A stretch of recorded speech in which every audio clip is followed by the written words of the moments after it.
What's up? What's up? What's up, everyone? I hope that everybody has had a great past couple of weeks, and I know I haven't posted a video in, God, I don't even know. I think it's been probably 2 weeks, it seems like, posting a video up. But anyways, this is kind of an update video. I do have a comparison video that I will be doing shortly, but kind of wanted to update you guys on what has been going on with me.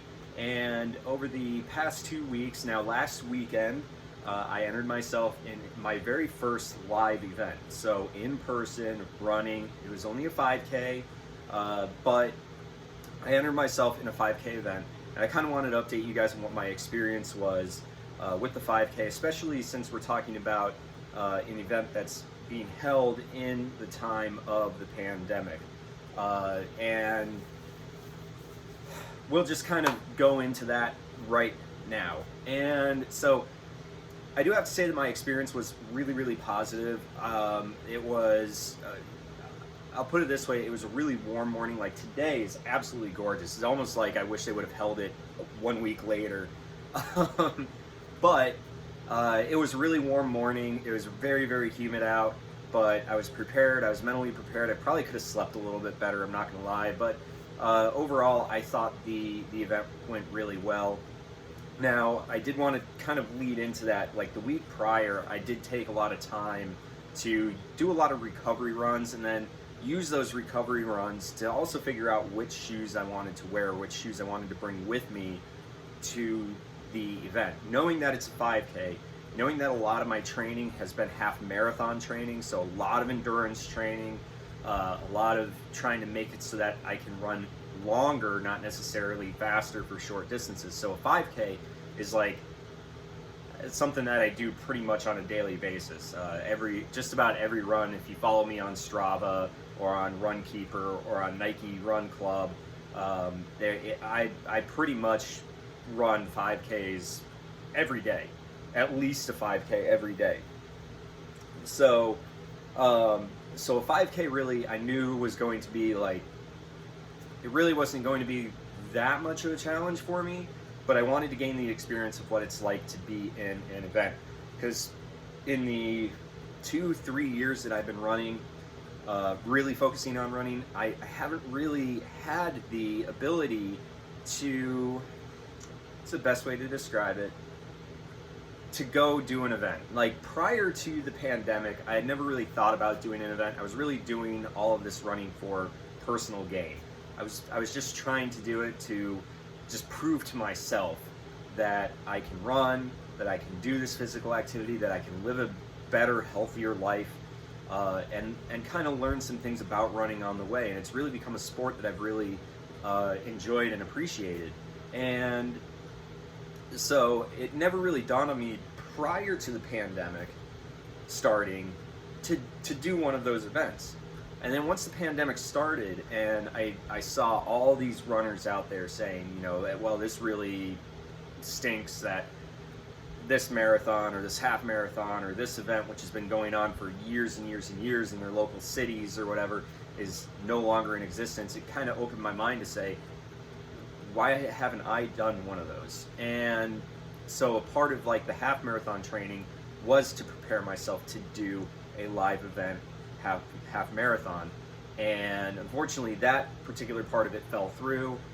I'm not going to be doing that at this point this year. I might later this year in November, but right now it was looking like I was going to do a half marathon in May for a live event, and it just didn't happen. So moving into the event, what was my goal for the event? Because everybody says you got to have goals for these events. What was your goal?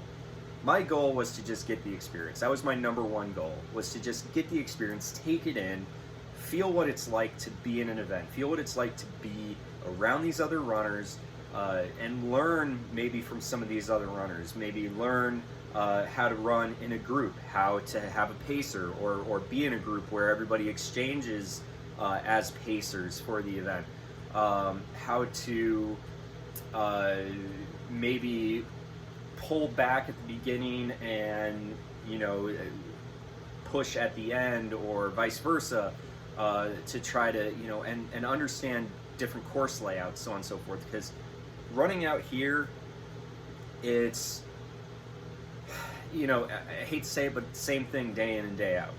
I already know which route I'm going to take. I already know which streets to go on. I know where the streets lead. So it's not really, I don't want to say a challenge, but it almost becomes stagnant when you're running the same routine every single day. You change it up. You try to change up, maybe, well, instead of making this turn, maybe I'll go opposite this way, or maybe I'll do this way. And you try to change it up, but essentially it's still the same streets, it's still the same areas that you're used to running. So going and doing this event, different course layout, a lot of challenges on that course. It was actually a pretty challenging course. So getting used to that. I did bring like 4 pairs of shoes with me. I brought my Adidas SL20s. I brought the Reebok Float Ride Energy 3.0s. I brought my Saucony Endorphin Speeds, and I brought the Puma DV8 Nitros with me. And I kind of tested them all out to see. There's a couple of like tabletop walkways or pathways that go across road section, because it's held at a shopping mall basically, and there's a couple of those tabletop walkways where pedestrians can cross to get over to the mall, and I was trying to find something that would work to go over those, that would be stable enough to go over those, because there's quite a few of them, and there was also just a couple of other obstacles as far as up and downs that might be something to be concerned about. So I ended up, after testing out all the shoes, I ended up going with the DV8 Nitros, and I think that was because my feet were still a little sore. Even though I had completely rested the day before, my feet were still really sore prior to the run, and when I was testing the shoes out, the DV8 Nitros felt like the shoe that I needed to go with. So go with your intuition. If you feel like a certain shoe fits you, go with it, which is what I did. So I went with the DV8 Nitros, and I did really good. I thought I did really good for that run. Overall, just to let you know, I finished 27th out of 174 overall. In the men's category, I finished 18th out of 64. So again, I'm confident in that. And in my age bracket, I actually finished 3rd place. So I got a podium spot in my age bracket. So I was really happy about that. Went above and beyond what I was trying to accomplish there. My time, by the way, was 25 minutes, 29 seconds at a pace of 8:11 per mile is what it was. And the course was really challenging.